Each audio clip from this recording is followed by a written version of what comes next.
Sungai yang dulu mengalir tenang kini menjelma arus lumpur yang menggulung Aceh, Sumut hingga Sumbar. Ribuan rumah tersapu, ratusan nyawa melayang, dan kayu-kayu gelondongan yang ikut hanyut menjadi saksi sunyi lenyapnya 4,4 juta hektar hutan Sumatera.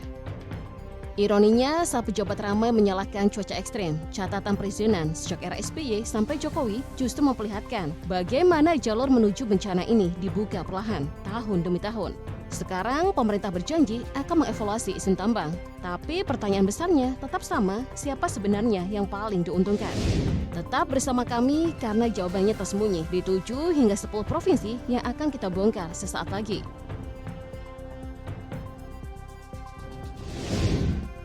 Sejak memasuki awal 2000-an, Indonesia mengalami perubahan lanskap yang tergolong paling ekstrim di dunia.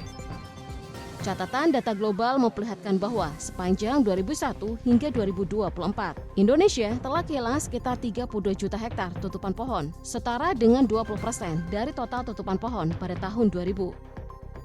Dalam rentang waktu yang sama, sekitar 11 juta hektar hutan primer basah ikut lenyap, atau turun sekitar 11% dibanding kondisi awal abad ini. Namun satu hal penting perlu ditegaskan sejak awal, kehilangan tutupan pohon atau tree cover loss tidak otomatis berarti deforestasi.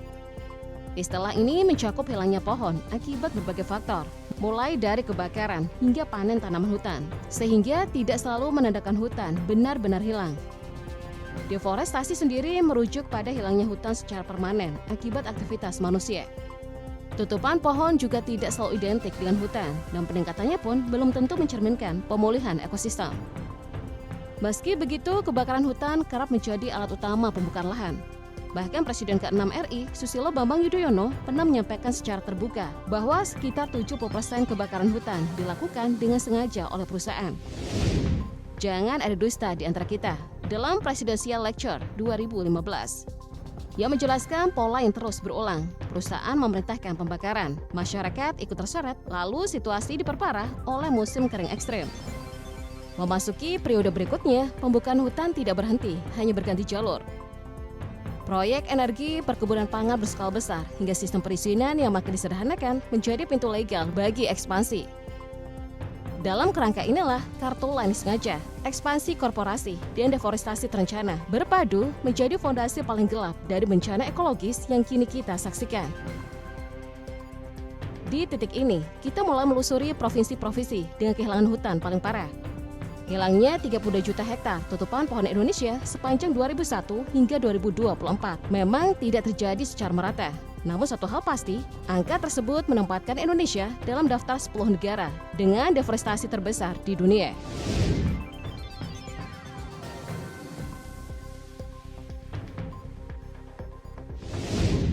Riau jadi yang paling parah. Dari atas, pergeseran lanskapnya terasa mencolok. Hamparan hutan gambut dipotong kebun sawit dan blok-blok HTI milik perusahaan besar.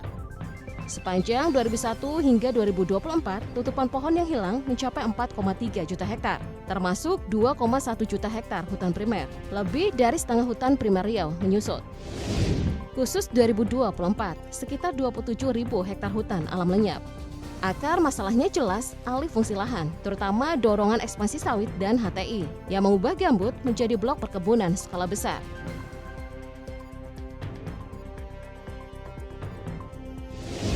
Kalimantan Barat menyusul dengan kehilangan besar akibat perluasan sawit, hutan tanaman, serta warisan izin HPH sejak 1980-an hingga 1990-an.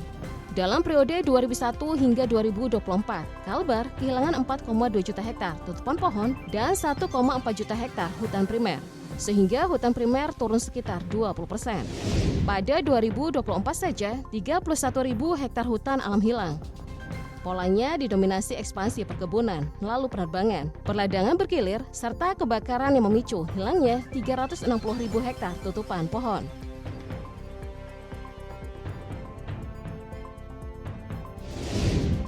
Berikutnya Kalimantan Tengah.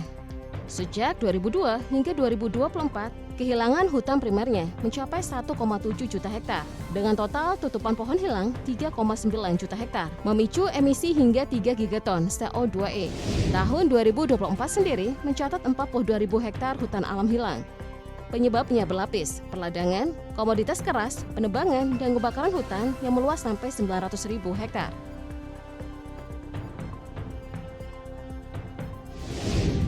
Sementara Sumatera Selatan pada 2020 masih memiliki 930.000 hektar hutan alam. Pada 2024 yang hilang 3,8 ribu hektar, setara 2,9 MT CO2. Periode 2002 hingga 2024 mencatat kehilangan 230.000 hektar hutan primer, turun 25% dari luas awal. Total kehilangan tutupan pohon 2001 hingga 2024 mencapai 3,3 juta hektar, terutama dari permakultur yang menyumbang 2,6 juta hektar. Musi, Banyu Asin, dan Ogan Komering Ilir jadi wilayah dengan kehilangan terbesar. Masuk ke Kalimantan Timur, tekanannya bukan hanya sawit dan HTI. Di sini tambang batu bara juga menekan keras. Pada 2020, Kaltim masih memiliki sekitar 6,3 juta hektar hutan alam. Namun di 2024 saja yang hilang mencapai 26.000 hektar.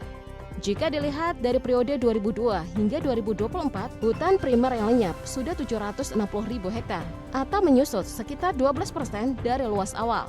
Sementara total kehilangan tutupan pohon sepanjang 2001 hingga 2024 mencapai 3,1 juta hektar. Dengan porsi terbesar datang dari permakultur yang mencapai 2,3 juta hektar. Kutai Timur dan Kutai Kartanegara menjadi titik kehilangan paling besar. Kebakaran ikut menambah beban, menyumbang hilangnya sekitar 120.000 hektar sejak 2001.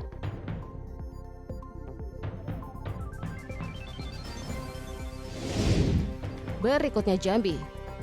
Total tutupan pohon yang hilang tercatat sekitar 2 juta hektar dan banyak terjadi di kawasan gambut yang sebelumnya berfungsi seperti bank air alami. Saat gambut dikonversi untuk sawit dan HTI, wilayah ini jadi jauh lebih rentan. Banjir besar lebih mudah terjadi, kabut asap makin sering, dan penurunan tanah ikut menguat. Lalu Sumatera Utara. Kehilangan tutupan pohonnya sekitar 1,6 juta hektar, dipicu perluasan sawit, tambang emas, serta pembangunan di dataran tinggi. Dampaknya terasa di kawasan rawan longsor seperti Mandailing Natal dan Batang Toru yang semakin sering mengalami bencana. Bersamaan dengan itu, habitat spesies endemik juga makin terdesak.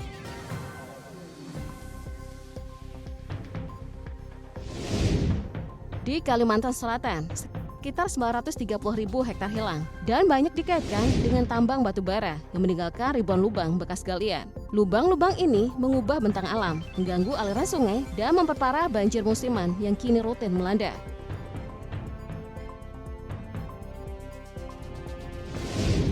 Aceh kehilangan sekitar 860.000 hektar, termasuk bagian kritis di ekosistem Leuser, salah satu hutan hujan paling penting di dunia. Kerusakan ini menaikkan resiko banjir bandang, longsor, dan konflik satwa manusia. Sementara di Sulawesi Tengah, hilangnya sekitar 840.000 hektar didorong ekspansi tambang nikel yang masif. Penambangan di lereng curam mempercepat erosi dan membuat banyak desa hidup dalam ancaman longsor setiap musim hujan.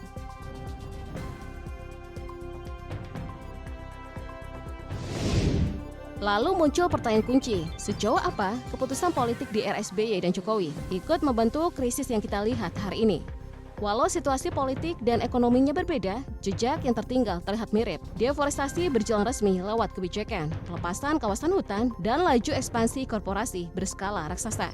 Dampaknya sekarang terasa konkret, banjir di Sumatera, longsor di Aceh, sampai kebakaran gambut yang menjual lintas Kalimantan, Papua. Di masa SBY, Indonesia mencatat rekor pelepasan kawasan hutan yang belakangan terbukti berkaitan erat dengan Karhutla. Data KLHK yang dikutip Imam Prasojo menyebut, pada 2004 hingga 2016 terjadi pelepasan sekitar 2,36 juta hektar, dengan puncak pada 2010 hingga 2014 yang mencapai 1,63 juta hektar. Di periode itu, pola penerbitan izin kerap berjalan seperti kejar tayang. Bahkan September 2014 tercatat sebagai bulan dengan pelepasan terbesar, tepat menjelang masa jabatan SBY berakhir. Deforestasi juga kerap disambungkan pada kebijakan para Menteri Kehutanan, dari MS Kamban hingga Zulkifli Hasan, yang dikritik karena menerbitkan izin hingga jutaan hektar, sampai dijuluki Raja Obral Izin. Aksi-aksi simbolik seperti momen memikul beras, memancing sindiran publik karena dianggap kontras dengan dampak kerusakan hutan yang memicu banjir dan longsor. Sekitar 12 tahun lalu, Harrison Ford pernah menantang Zulkifli soal perannya dalam deforestasi sawit. Dan momen itu kemudian jadi simbol tarik-menarik antara kepentingan ekonomi dan perlindungan lingkungan. Walaupun SBY kerap menyerukan perang terhadap illegal logging, kenyataannya masalah terjadi jauh melampaui praktik pembalakan liar. Justru industri pemegang izin menjadi penyumbang deforestasi terbesar, diperparah oleh korupsi di sektor kehutanan serta penegakan hukum yang lemah. Pola inilah yang kemudian memicu bencana berskala besar, salah satunya Karhutla 2015, ketika ratusan ribu hektar hutan terbakar dari Sumatera Selatan hingga Papua. Memasuki era Jokowi, laju perubahan hutan tidak berhenti, ia hanya berganti rupa. Jika masa SBY dikenal dengan tsunami izin, maka periode Jokowi ditandai deforestasi yang lebih tertata lewat payung hukum.